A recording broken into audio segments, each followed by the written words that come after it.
The Carolina Panthers go on the road to face their division rival New Orleans Saints on Sunday. New Orleans is currently installed as a 5.5-point favorite in this game on BETDAQ. 54 is the total. Now, both these teams have had disappointing seasons. Carolina at 6-9, New Orleans at 7-8, essentially playing for pride now because they're obviously eliminated from playoff contention. But they've both been playing good football lately. The Saints have won 2 games in a row. Last week on the road in Dallas in a game the Cowboys had to have week before last. In their last home game, they beat the Tampa Bay Bucks 41-0. Carolina's won 3 in a row, 4 out of 5. They're 4-1 against the spread in those 5 games. So both these teams carry a little bit of momentum into this game on Sunday. Now, Carolina beat New Orleans earlier this season, way back in September. That game was in Carolina. Obviously, the Panthers won 35-27. I expect a similar type of game, high-scoring shootout type game, which you might have guessed from seeing a total like 54.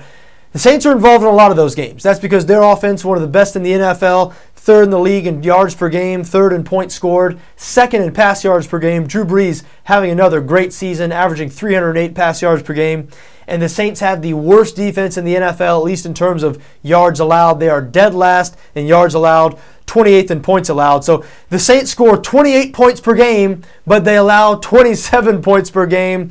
And the Carolina Panthers are much better on defense and much worse on offense. You know, the Panthers' defense over the last month and a half, I mean, it's gone unnoticed because we've known for a long time now that Carolina wasn't going to be a playoff team this year. But they've been playing just about as well on defense as any team in the league lately. It held the Oakland Raiders to 6 points last week in an ugly 17-6 win. And despite the fact that Carolina was bad for the first 4 or 5 games of the season, they've dug themselves out of the statistical hole, and they now rank 8th in the NFL in total defense, 13th in points allowed. And as we said, they've really been improving over these last few weeks, which is to be expected, I guess, in Ron Rivera's second year. Now, a few weeks ago, it was looking like for sure it was going to be Ron Rivera's final year as head coach of Carolina. Marty Herney, after all, the general manager, was fired earlier this season, but Rivera hasn't played good football. They won 4 or 5. We'll see what Carolina owner Jerry Richardson decides to do in the offseason. As for this game on Sunday, I lean towards New Orleans here. It's just so tough to go into the Superdome and pick up a win. And even though Carolina's been playing better, let's not make too much out of this 4 out of 5 games. I mean, in their 4 wins out of the last 5 games, they've beaten Philadelphia, a terrible team who may or may not have given up for the season. The Oakland Raiders, as we said last week, in an ugly 17-6 win. The San Diego Chargers, another bad team. Now, their other win was a really good one over the Atlanta Falcons when they dominated that game, but that was in Carolina.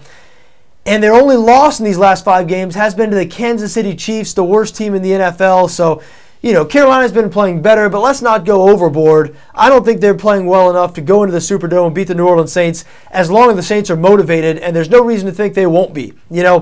A couple of weeks ago before the Saints played the Tampa Bay Bucks, I said in our preview for that game, Saints were a 3.5-point favorite, I believe. The Bucks have the 32nd ranked secondary in the NFL. They allow more pass yards per game than any team in the league. And so I said coming into that game, if we were sure of the Saints' motivation, because the Saints were coming off 3 losses in a row, I believe. They just dropped out of playoff contention. And the Saints have been a team over the last few years. They've been a contender. So you never knew how they were going to react to playing out the string with nothing to play for, essentially, for the first time in a while. There's still been all the bounty controversy swirling around. Obviously, Sean Payton, their head coach, has been suspended for the entire year.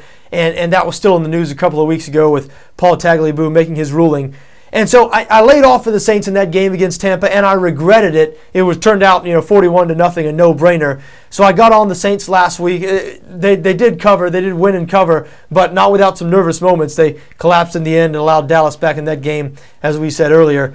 But I don't think there's any reason to doubt the Saints' motivation and sort of want to after the last 2 weeks. And they're playing a division rival here, a team that beat them early in the year. I like their chances to go out and finish the season strong with an 8-8 record, beating the Carolina Panthers handily at home. Keep in mind, New Orleans 16-5 against the spread in their last 21 home games. I mean, that's not overall. That's against the spread. They've been favored in nearly every one of those games. Not only is it tough to beat New Orleans in the Superdome, it's tough to hang in, to stay close with New Orleans in the Superdome. And I just don't think the Carolina Panthers are a good enough team to do it. I like New Orleans 10 to 14 point margin in this game. I think they're going to cover the 5.5.